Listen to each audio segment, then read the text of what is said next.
Hey guys, so behind me you'll see our project for today. This is part 3 of our trilogy. I'm hoping it's the last part of our trilogy here. And if you haven't watched the first 2 videos, part 1 and part 2, go back and watch those and you'll get a better understanding of what we're doing here. So I have all my stuff up on the roof. We're just getting prepped and ready to go. So let me turn this around real quick and we'll recap why we're here and what we're going to do today. Originally I was called out for no cooling service call, and I found that the previous compressor had a burnout, blew off all 3 terminals of the compressor and blew the charge. Now that compressor was changed out about a year ago, and whoever changed it out put the filter dryer on the hot gas discharge line. So I came here, I put a new compressor in here, repiped everything, got it back to, or as close to factory specs as I could. And then when we were all done with that, I found that our evaporator was clogged up. On this evaporator here, on this liquid header, all along here, crimped inside these distribution lines, there are little pistons. And all of them except maybe 3 or 4 were plugged up. So I was only getting close to 5 or 9 psi on my low side. So today we are going to replace this evaporator. I'm going to install a suction line filter dryer right here. We're going to recharge it, and hopefully that's the last of it. That'll be the final piece of our sealed system that we've replaced anyway. So first things first, I'm going to reclaim this charge, or recover this charge rather. And then I'm going to, I think I'm going to cut my evaporator right here and right here. And then I'll just unbraze these little nubs out of our line set. And then I'm thinking right about here is where I want to stick a suction line dryer.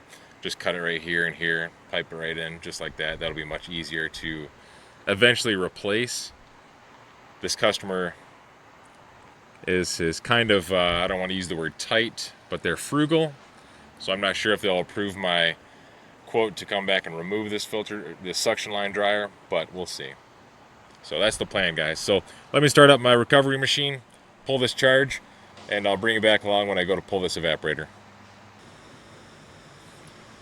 All right, guys, we got our charge recovered.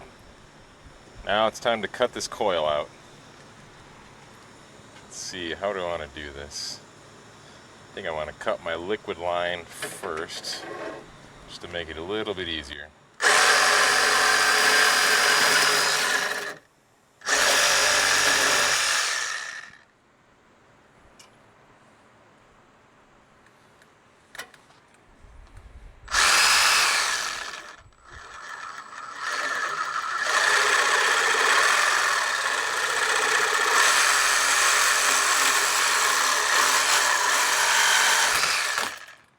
There.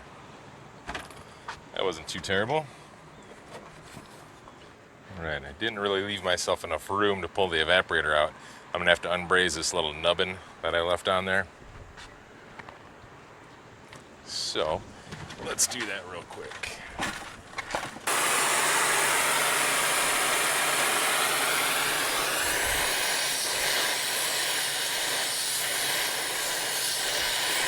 Smell a little bit of phosgene gas coming out of there. So we probably have some refrigerant trapped in our oil still.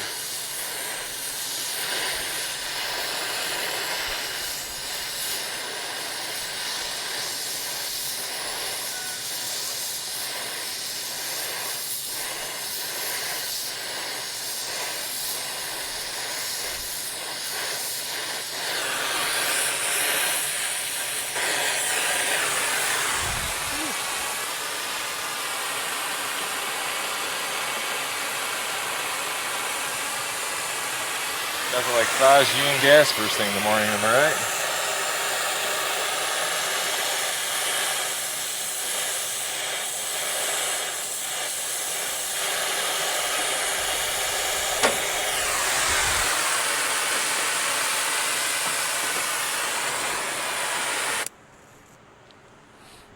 Alright. Now, should be able to just slide this right out of here.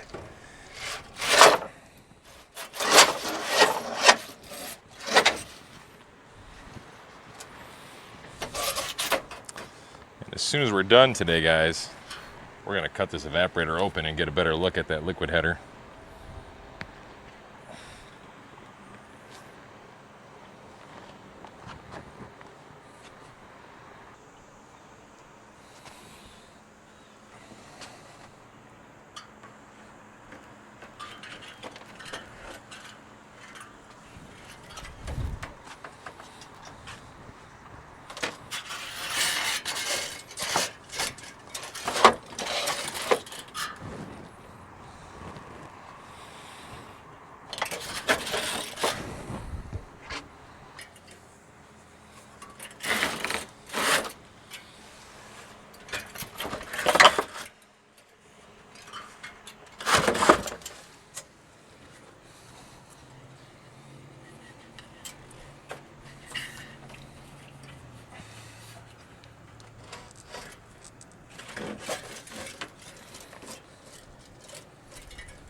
All right, guys, as you can see, we got our new evaporator in.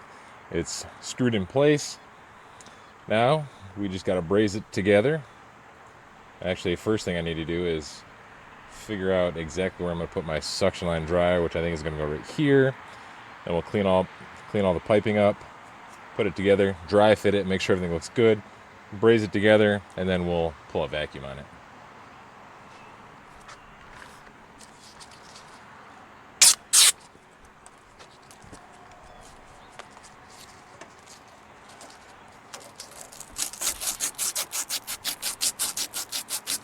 Now, even though I just pulled this joint apart, I still like to sand it down, even though it's still got a thin layer of silver on it. I still like to sand it down, get off any carbon or anything else that might inhibit the brazing process when I go to put it back together.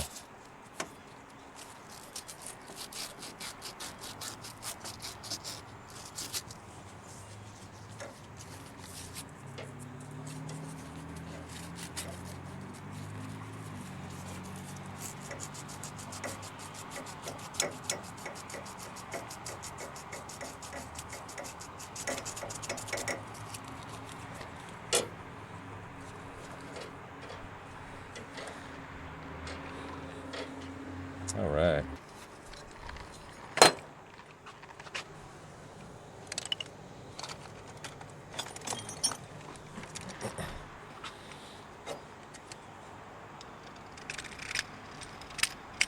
Of course, make sure you ream it out.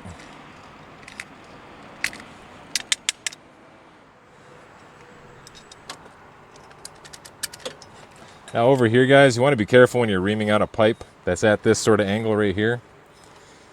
All I do is I ream it a little bit, and then I just kind of put a finger in there and make sure I got all the little pieces of copper out. You want to really be careful if your pipe is going vertical.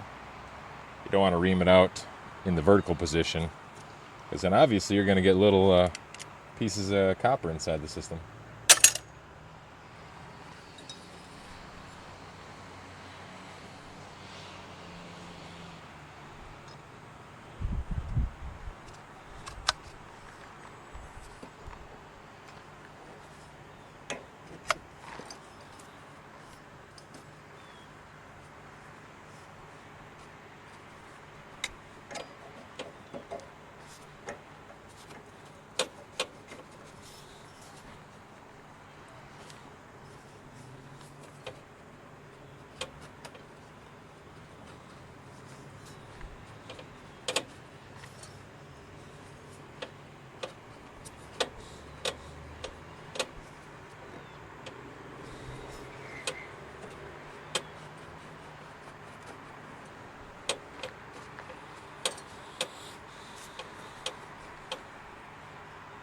All right, we got our arrow going this way.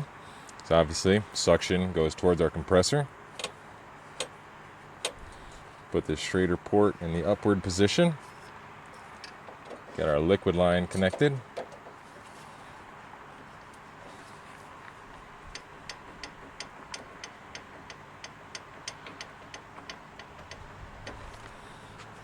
go. Let me get my nitrogen flowing here. Just trying to get my nitrogen dialed in here. I'm at 3.8 psi. I like to try to keep it 2 or 3, just to make it easier to get that final joint braze together.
All right. This is where it gets tricky, guys, on this back inside part of the tubing.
Now remember, guys, if you got a beard, be extra careful.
All right, let's check out our joints and see what we're looking like here.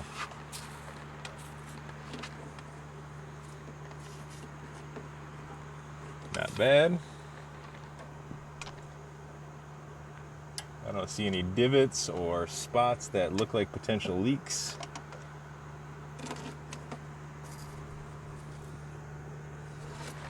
Very nice. Yep. Nice round cap, or just a nice cap on this one.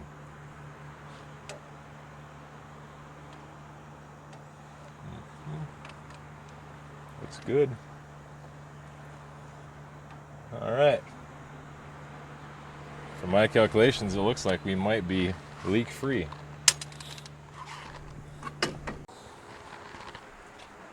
All right, guys, I had to step away for a minute and change out my nitrogen tank. So what I'm doing now is going to put my Schrader core back in my suction dryer. I'm going to tighten it down, and then I'm going to sort of purge the system. I'm going to blow nitrogen in through my suction line, make sure it comes out my liquid line, and then I'll reverse that, go through my liquid line, make sure it comes out my suction line, just to make absolutely certain we have no more contaminants, no other issues with this system. All right, nice and tight. Nitrogen is hooked up.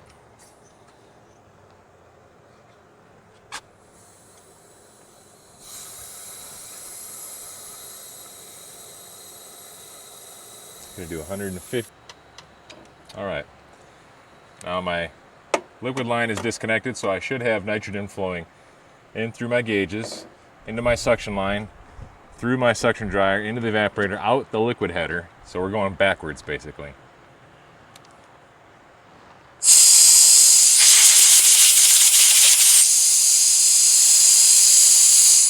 Good.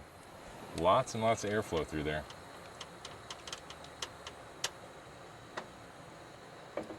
Now let's reverse it.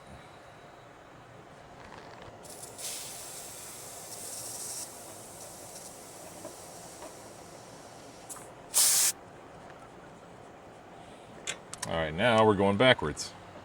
In through the liquid line, through the liquid header, out the suction header, through our dryer. Well, did it wrong again. I gotta leave this end on. There we go.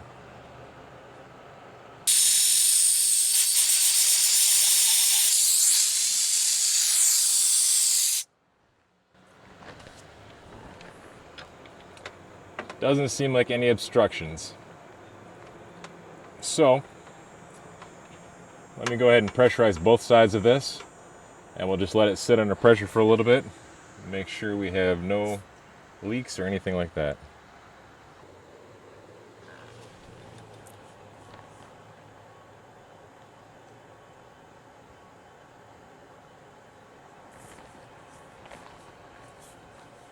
Yeah, 147.2.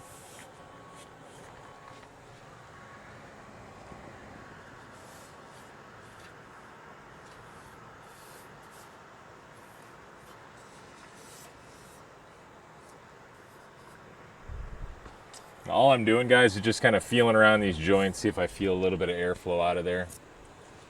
Since my pressures are so stable, I'm not going to bust out the bubbles and spray down my joints. If I had a 1 or 2 psi discrepancy, then I might get the bubbles out and just kind of spray joints down, but at this point I don't see any reason to. We're holding strong at 147.4 on our high side, 148.9 on the low side. I think I'm going to give this another few minutes, let it sit under pressure, then we'll blow this nitrogen charge and hook up our vacuum pump. Real quick, guys, before I hook my vacuum pump up, let me give you a quick tour. Still holding strong at 147 and 148. There's our new compressor with our new piping. Now, last time I was here, I was able to convince our customer to go ahead and replace that condensing fan motor because it was original to the unit. Our suction dryer. Braze joints came together pretty nice today. Now what I should carry on my truck is a can of spray paint. Just something to spray this joint right here. Because this suction dryer is going to sweat a little bit when it starts running in the summertime. There's our new coil. These coils aren't too bad to change out. There's just 4 screws along this back side, 4 screws along the front side. Cut the line, slides right out. So, not too terrible. Alright guys, let me blow this nitrogen charge and hook my vacuum pump up. Alright guys.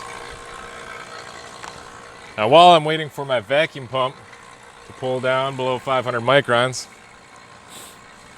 I'm going to cut apart this evaporator so I can get a better look at our pistons that are inside this liquid line. Let's see. Really no real good way to do it, so we're just going to start cutting.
Alright.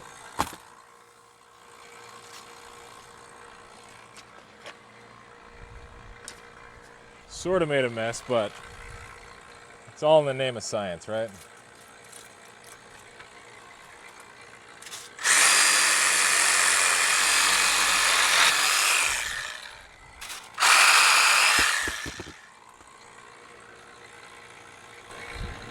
Alright, so for those of you who have never seen an evaporator cut apart, there it is. There's our various tubes going through our fins.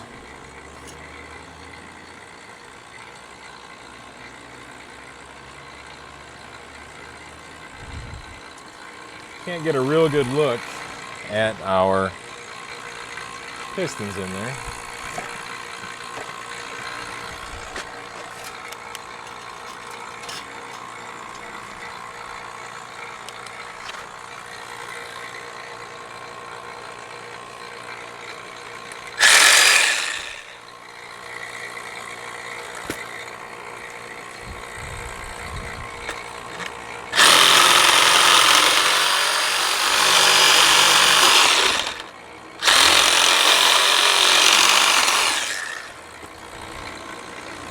Take that home for a souvenir right there.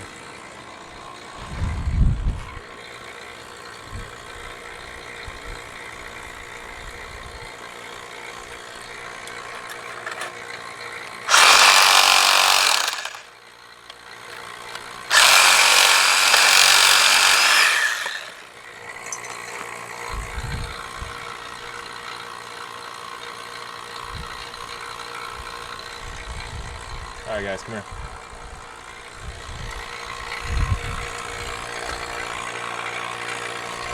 Now, right here, this is our, well, it's one of our pistons out of our liquid header. Now, there's a piston inside there. You probably can't see it very well. Let's see if I can get some light on it. Yeah, no, we're not going to be able to see it. Anyway.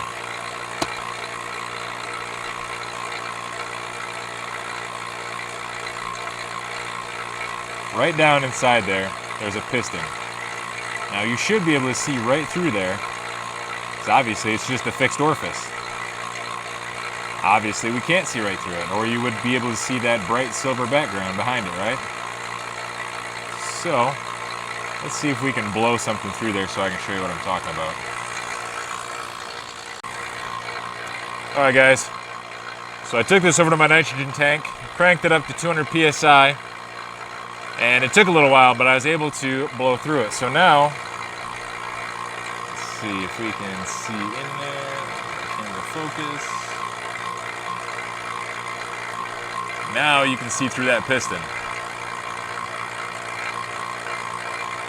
So that's what a clogged orifice looks like.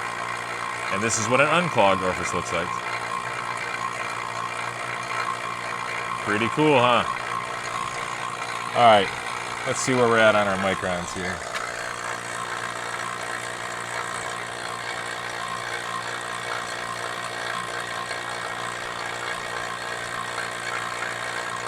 Come on.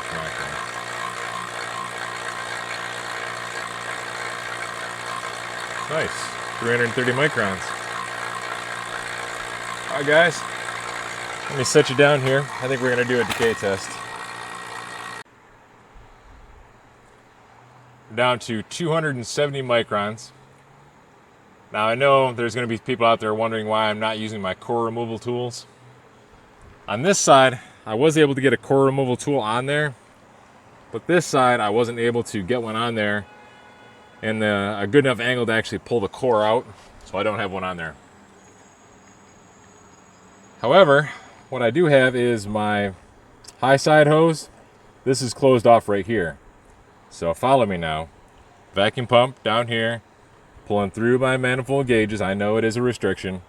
It's coming up through my low side, so I'm pulling through my low side and I'm sensing it on my liquid line. So this is basically the lowest point in my system. Looks like we're holding strong at 270, guys.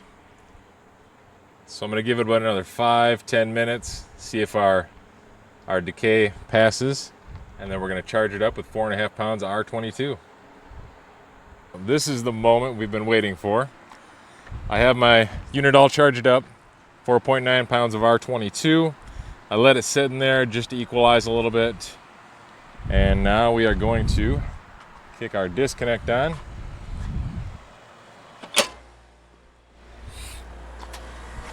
Going into cooling mode immediately.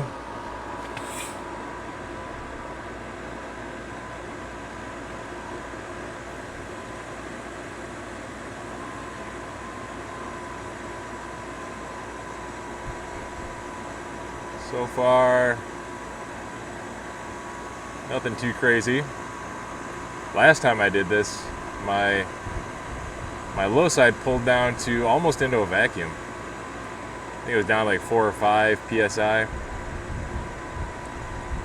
You can see it on camera there. Our evaporator is kind of bouncing around 45-ish, 48. Just keep in mind that we literally just started it up. It's not a TXV system.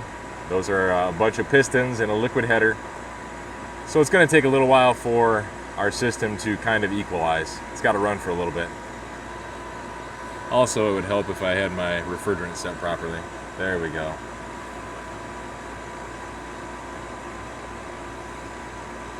Alright, so now we're at R22. Our evaporator, actual evaporator temperature is 26 and rising. Now that evaporator should keep rising as we start to feed refrigerant into it.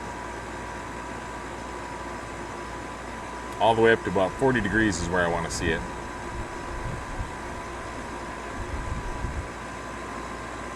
So I'm going to let this run for a little while, start picking up some of my stuff off this roof, and then we'll revisit this in about 5 minutes, see if our system is equalized yet, or stabilized rather. Alright, I'm going to let this run for about 5 or 10 minutes while I go pick up some of my tools and equipment off the roof. And then we'll revisit this and see if the system has stabilized yet. Looks like we're almost up to 30 degrees on our evaporator.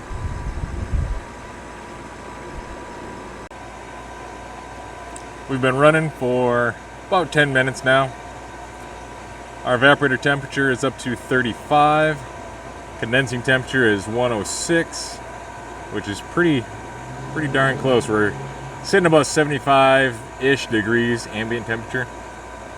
Let's see, superheat 23. I have 0 subcooling registering for some reason. Probably have my probe in an inaccurate spot.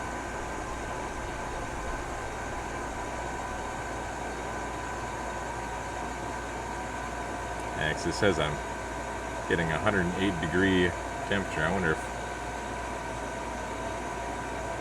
No, I don't have it on the discharge line, so we'll have to revisit that in a few minutes here.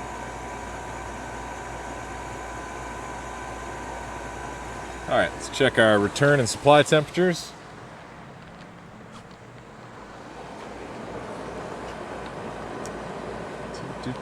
Super bright day out, can't see anything. 71 degrees. Our supply is 52, so we are doing pretty good so far.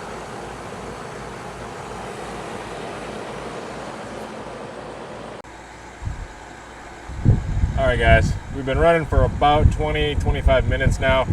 My supply temperature is down to 51 with a return of 72. As you can tell, my evaporator temperature is still kind of low at 36. Condensing temperature is 101. I don't have any subcooling. My superheat is 5. Now, besides my superheat, I feel like we have a low charge. My actual ambient temperature of air going into my condenser, measured in the shade, is 82 degrees. So my condensing temperature should be about 10 degrees higher than it is, and my evaporator temperature should be roughly 5 degrees higher than it is. So I believe what I'm dealing with is a little bit of a low charge because I added a large suction dryer to the unit, as well as all the other piping that we did, all the repiping and everything. So I probably need to add in just a few ounces. So that's what I'm going to do. I'm going to add in a few ounces, recheck my pressures and temperatures in just a few minutes.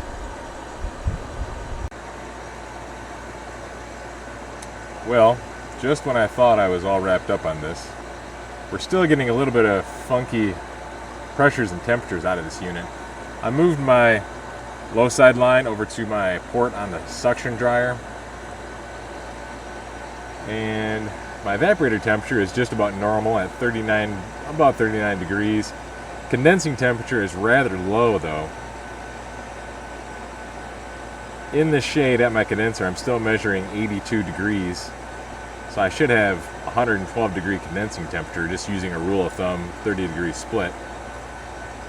I have no subcooling and no superheat. My suction line is 34 degrees, my liquid line is 110 degrees. That's why I have no subcooling or superheat. So now I'm just sitting here trying to figure out why that is. Let's go through a little bit of my thinking here. So I did add 3 extra ounces just to account for that larger suction dryer. And I got my evaporator temperature up a little bit. Condensing temperature was up to 102, but it's kind of diving down a little bit. Now, if I was overcharged, I would expect to see higher subcooling, higher head pressure, lower to 0 superheat, and higher than normal evaporator pressure.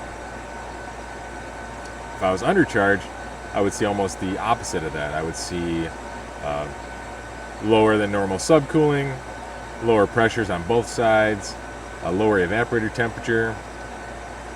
But the situation I have doesn't match up exactly to either one of those scenarios.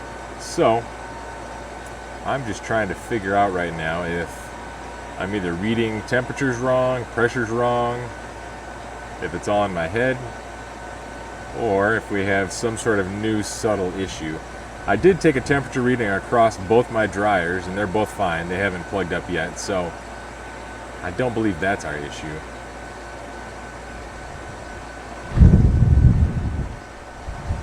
Alright guys, let me cut the camera off here a little bit, switch some gauges and temperature probes around, verify my probes are reading accurately, and then we'll get back to it in a minute. As you can tell, these are not my Testo 550s that you're used to seeing. I decided to swap out my 550s for my old school analog gauges because the pressures and temperatures I was getting on my Testo 550s just didn't make any sense. I had zero subcooling, zero superheat, although my evaporator pressure was correct, my condensing pressure was lower than it should have been, and I took an air split across my condenser. I had 84 degrees going in, measured in the shade of course, and then at the, I guess the warmest part of my condensing fan coming out, I had 117 degrees. Now keep in mind, it is a little difficult to measure your outgoing air coming out of the top of the condenser because of all the turbulence, because it's bouncing around, it's not coming out evenly. I just kind of moved my thermometer around until I got what I felt was the highest temperature. So anyway, I did have roughly a 30 degree difference of air going in versus air going out. So that's when I decided to slap these gauges on here. Now, I just checked my ambient air temperature going in. We rose a little bit. We're at 87 right now. So my high side is a little high. My low side is just about perfect at almost 40 degrees. High side, like I said, just a little bit high. So it's about 9 degrees higher than it should be, according to the rule of thumb of 30 degree split. So I'm gonna let this run for a little while longer and see what happens. See if our low side stays where it's at, see if our high side comes down a little bit. Actually, real quick, let's double check our airflow.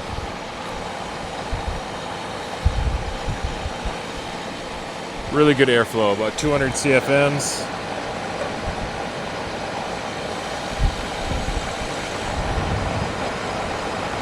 The camera's picking that up or not. About 116 degree air coming out.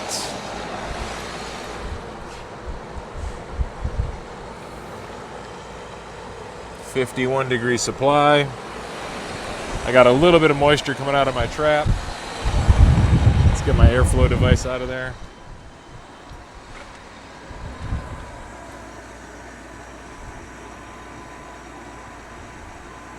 All right, so I'm just wrapping up this call here.